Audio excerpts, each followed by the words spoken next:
Greetings everyone and welcome to Dracovin Empire. Are you ready to dive back into Golarion, the world setting of the Pathfinder role-playing game? I know I am. We're going to be visiting a new place today that I haven't talked about here on the channel. So take my hand, we're going to be diving through those gates, plane shifting the world of Golarion, traveling through time and space to the steaming sea, where we're going to explore it to the best of our abilities, learn what's there.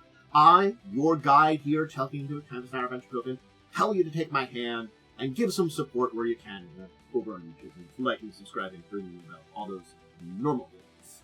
Alright, to the steaming sea we go, into Golarion once more. Oh, jeez. Arriving in Golarion always is a tough, sudden stop. I guess that plane shift spell just is like, boom, you're there, you don't expect it. You don't get that warp transit you get anywhere in some other places, or time vortexes. Nah, we're just there right away.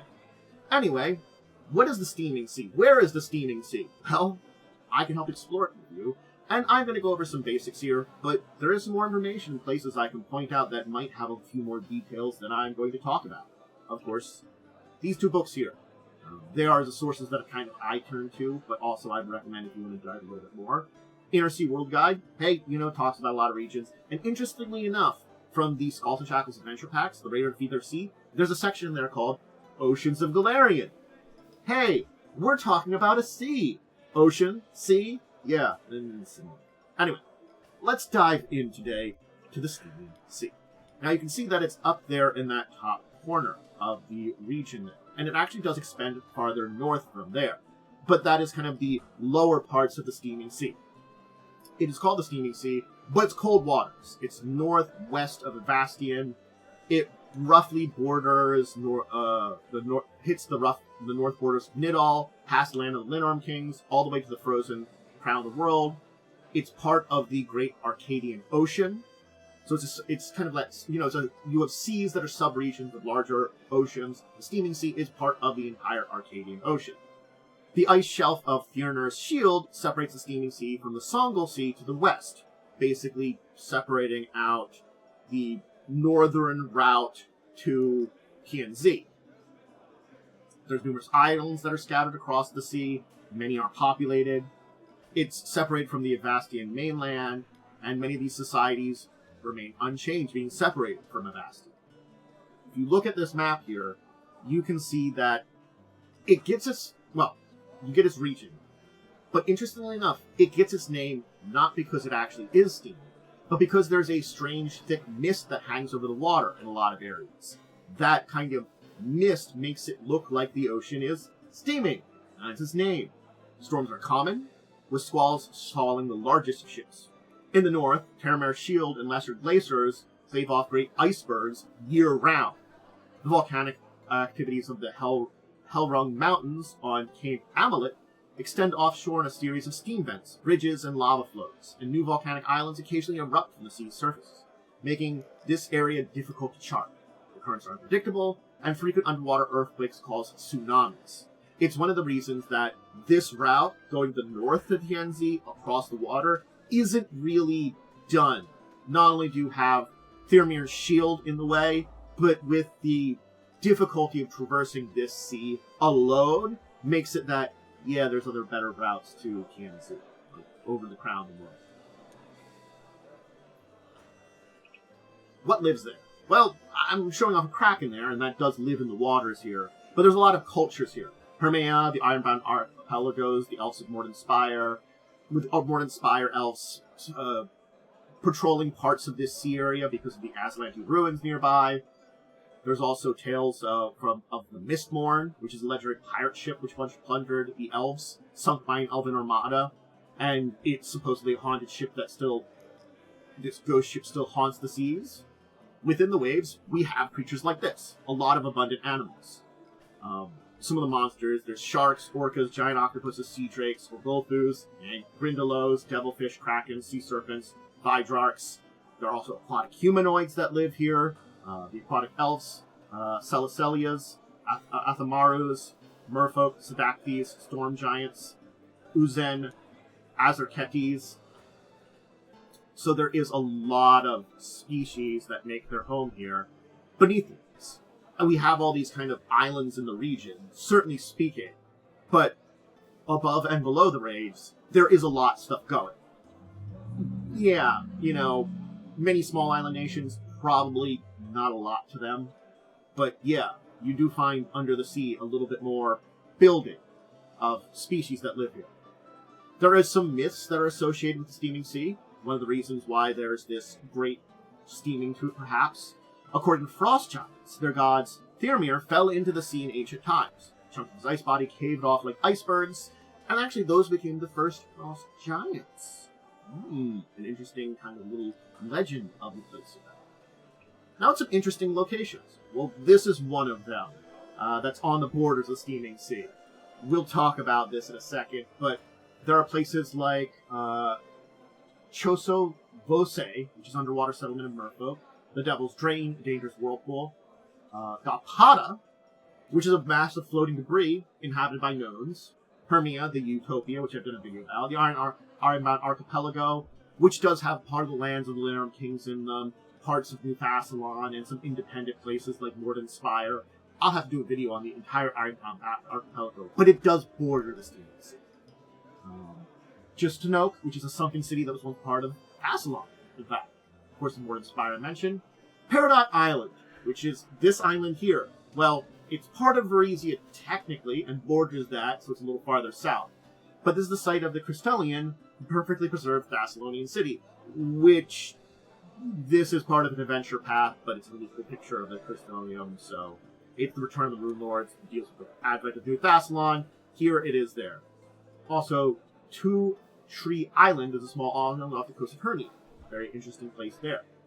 If we look at what's bordering the steaming sea, of course you have a lot of places in Avastia. I mentioned most of them. Land of the Kings, Varisia, Nidal, Cheliax, kind of. It's more Nidal now. But the steaming sea does get this northern region here. But you also have some areas farther to the north. In the Crown of the World, the collective of tribes / nation of Almhuit is actually bordering the sea. So it is extending over this vast region. It is kind of separated out from the rest of the Arcadian Ocean, but in and of itself is making up a large section of it. Certainly Arcadian Ocean, or the Arcadian Ocean, goes a lot farther to the south, and goes all the way down to the south, which is one of the reasons why it's a more massive ocean. But yes, it's a large region within it. That is geographically to a degree separated out by lots of islands, by what remains of Aslant, and by things like the Shield.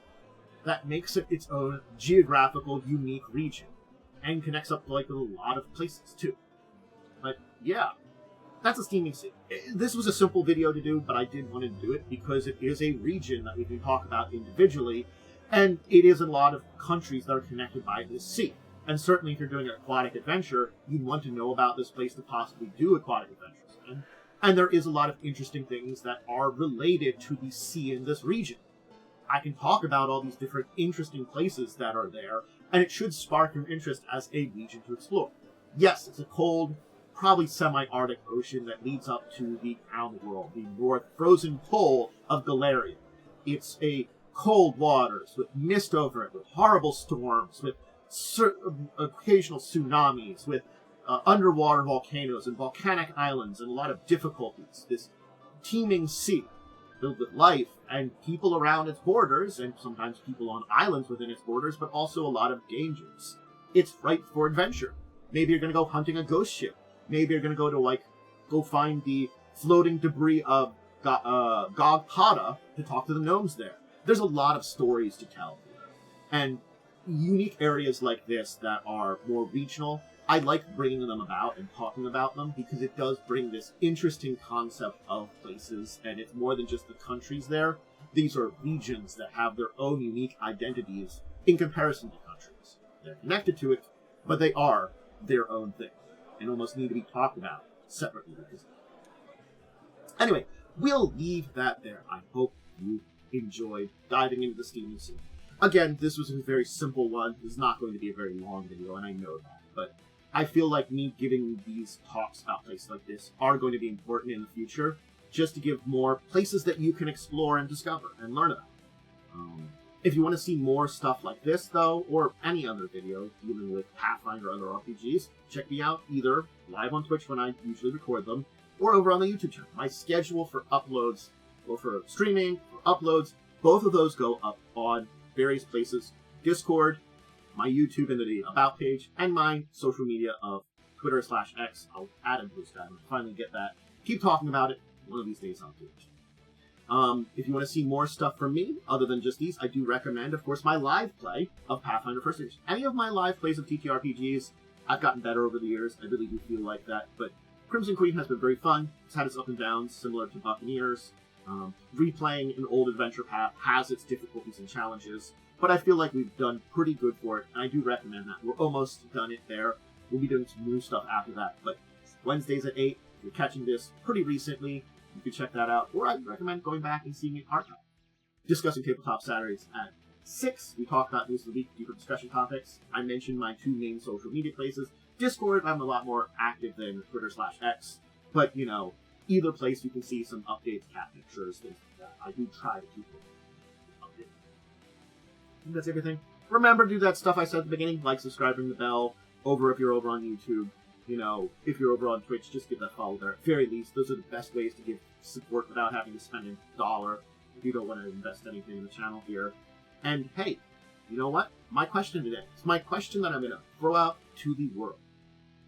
Have you had adventures on the Steam Sea? Either on any of the nations here, on the sea itself, or are you inspired to adventure here? You know?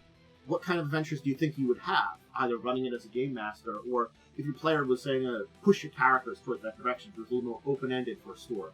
What kind of things would you want to check out? I'm interested in that inspiration that people get from these places, and so let me know.